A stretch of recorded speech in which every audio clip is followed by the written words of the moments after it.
prophète sallam et la bataille de Uhud. La plaine, bordée par l'imposant mont Uhud, était le théâtre d'une confrontation décisive. Les musulmans s'y étaient préparés, conscients de l'enjeu. Le prophète sallam avait défini une stratégie infaillible.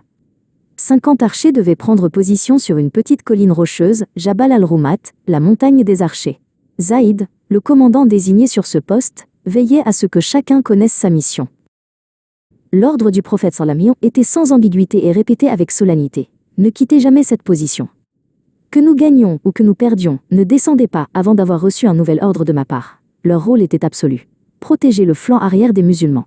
Zaïd s'adressa aux hommes, insistant sur la discipline. Parmi eux se trouvait Qaus, dont le regard était déjà attiré par le tumulte naissant de la bataille. Le début de la bataille fut une démonstration de foi et de courage. La stratégie fonctionnait. Les musulmans prenaient rapidement le dessus, repoussant l'ennemi. Les troupes adverses commencèrent à s'effondrer et à fuir, abandonnant leurs bannières, leurs armes et leurs possessions sur le champ. Il semblait que la promesse de victoire s'accomplissait. Du haut de Jabal al-Rumat, les archers observaient ce reflux.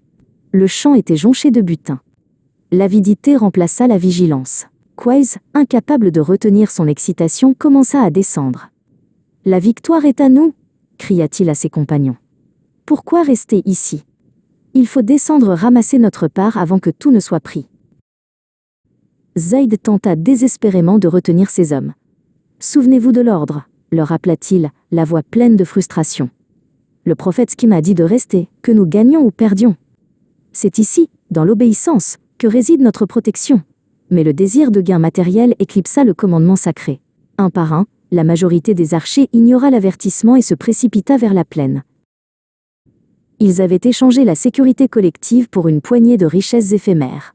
En quelques instants, la colline, censée être une forteresse imprenable, fut vidée de ses défenseurs, ne laissant derrière elle qu'une poignée d'hommes fidèles à Zaïd. Le flanc arrière de l'armée musulmane était désormais vulnérable, son point de protection essentiel ayant disparu. C'est alors que l'ennemi saisit l'opportunité. La cavalerie, dissimulée et attendant patiemment ce moment de faiblesse, vit le passage béant. Ils contournèrent rapidement la montagne par le chemin laissé sans surveillance. La désobéissance des archers avait créé une brèche dévastatrice, permettant une attaque fulgurante par derrière. L'attaque soudaine par l'arrière transforma la victoire en un chaos indescriptible. Pris en tenaille, les musulmans furent submergés et désorientés.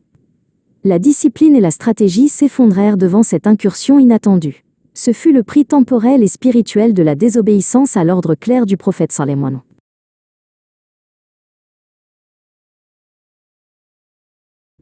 Le Coran revint plus tard sur ce moment, offrant une leçon profonde sur la nature humaine. Allah dit : Allah a très certainement tenu sa promesse envers vous, lorsque par sa permission vous les tuiez, sans difficulté, jusqu'au moment où vous fléchîtes, disputâtes à propos de l'ordre, et désobéîtes après qu'il vous eut montré ce que vous aimiez. Surat al-Imran, 3/152.